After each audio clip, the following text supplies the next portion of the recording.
This just into CBS Sports HQ. Aaron Rodgers and Cooper Kupp are among the headliners in this season's AP All-Pro team. Rodgers is considered the frontrunner to win his second MVP in a row. He beat out Tom Brady for that first-team spot.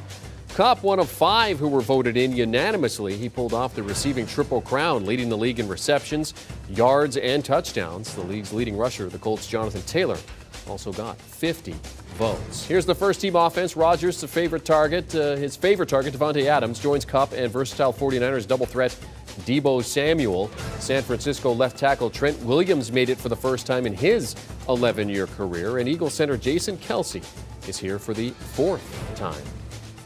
Over to the defense, Rams star Aaron Donald, an All-Pro for the 7th time in 8 seasons. Steelers pass rusher T.J. Watt gets a nod after tying the all-time single-season sacks record. Both were unanimous selections. Cowboys linebacker Micah Parsons is the only rookie to make the first-team All-Pro, and his teammate Trayvon Diggs is here after leading the NFL with 11 interceptions. For more on the All-Pro team, let's welcome in our 2-time Super Bowl champion, Bryant McFadden. B-Mac, thanks for hopping on with us. He wasn't a unanimous selection, but Green Bay quarterback Aaron Rodgers makes the first team for a 4th time, surpassing Tom Brady. Hard to keep him off of it based on what we saw this season, wasn't it? No question. Very, very efficient. Probably the most efficient quarterback in the National Football League. 37 touchdowns, only 4 interceptions, threw for over 4,000 yards. I mean, he's been so smart with the football. Clean football has been his DNA throughout the entire season. And Jeremy, get this. He finished the season with 4 interceptions. Remember, he threw 2 week 1 against the New Orleans Saints. So he went the rest of the way, 16 weeks, only throwing 2 interceptions because he gave 2 up against the New Orleans Saints. I mean, arguably one of his best campaigns in his career, I think, and you can argue that back and forth because he's been so prolific throughout his NFL career. But ultimately, when you look at what he's done as a quarterback, individually speaking, the numbers speak for themselves. But finding a way to get his team to the number 1 seed in the NFC, clearly, me personally, Jeremy, this is just a telling sign of what we will see in the next few weeks when the MVP award is announced as well. Yeah, and fighting with Tom Brady probably for the first team position as well as the MVP. There's a lot of people out there stumping for Tom Brady, saying he should be the one who is the MVP, but it's hard to argue the efficiency of Aaron Rodgers this season when you look at the numbers. All right, speaking of efficiency, Aaron Donald has the most selections of any active player, his 7th appearance in his 8 seasons. B-Mac, are you surprised not just at the dominance, but for how long Donald has been able to be dominant?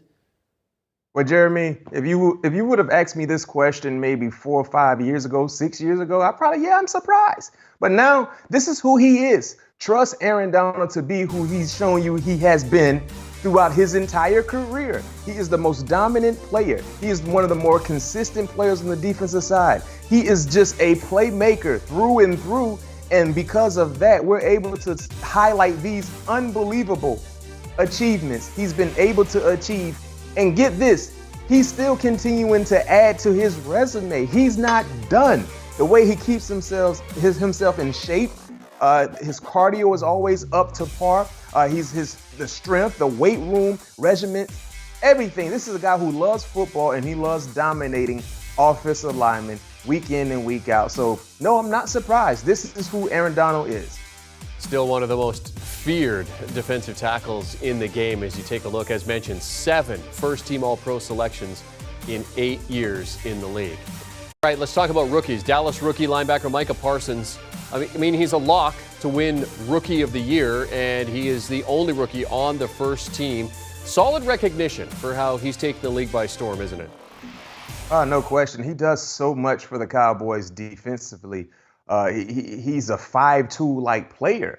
If football had that said player, it would be Micah Parsons.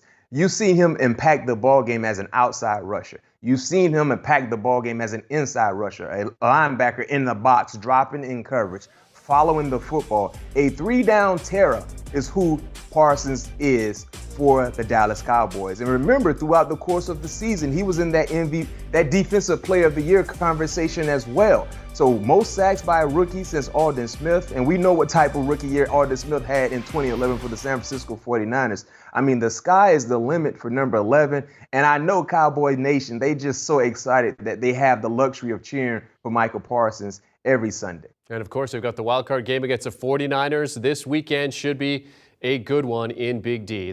There were, as always, some significant snubs to the first-team All-Pro. Of course, one imagines that Tom Brady's omission wasn't without some careful consideration. We mentioned that. For you, B-Mac, who is the biggest name that was not named on the first-team All-Pro team? Well, we got to go to the gritty, Jeremy. I don't know if you've been practicing the gritty in your living room or not, but hopefully you have been, because this guy has been in the end zone often to be able to showcase the gritty, and that's Justin Jefferson. The wide receivers, clearly you can argue here or there. Kupp clearly was a definite. Adams, but I think looking at Deebo Samuel, and I heard Deebo just basically edged out Justin Jefferson. I think you can go either direction. So me personally, I'm okay with how the team is assembled right now, but if I had to make an argument for a guy who I believe got snubbed, it would be Justin Jefferson, and here's why. So consistent, right? Receiving wise, over 1,600 yards of receiving. Remember, he did a lot of that damage without Adam Thielen in the lineup, receiving so much attention from opposing defenses, and he still found a way to be consistent, a big-time playmaker for the Minnesota Vikings. Double-digit touchdowns as well from the receiving end. So yes, I said it can go either direction, but looking at Deebo Samuel edging out Justin Jefferson, I think Jefferson would probably be my biggest snub when you look at this first-team All-Pro offense for the National Football League. B-Mac, I mean, look at me. I am not practicing the gritty, okay? Sports guys like me, we end up tearing up our knees if we try to do the gritty. It's a proven fact already, right? Hey, Jeremy, it's okay. If you tore your knee up, you work for CBS. We got some of the best insurance man can think of. You okay. They'll make sure they prop you up in a nice facility and get you some Jell-O and some ice.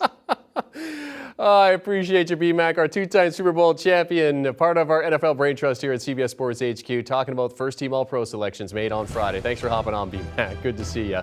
For more from B-Mac and his cousin Pat P, be sure to check them out on All Things Covered. It is a podcast. The latest episode, they're marveling at Pat P finally getting an interception in the season finale for the Vikings and housing it.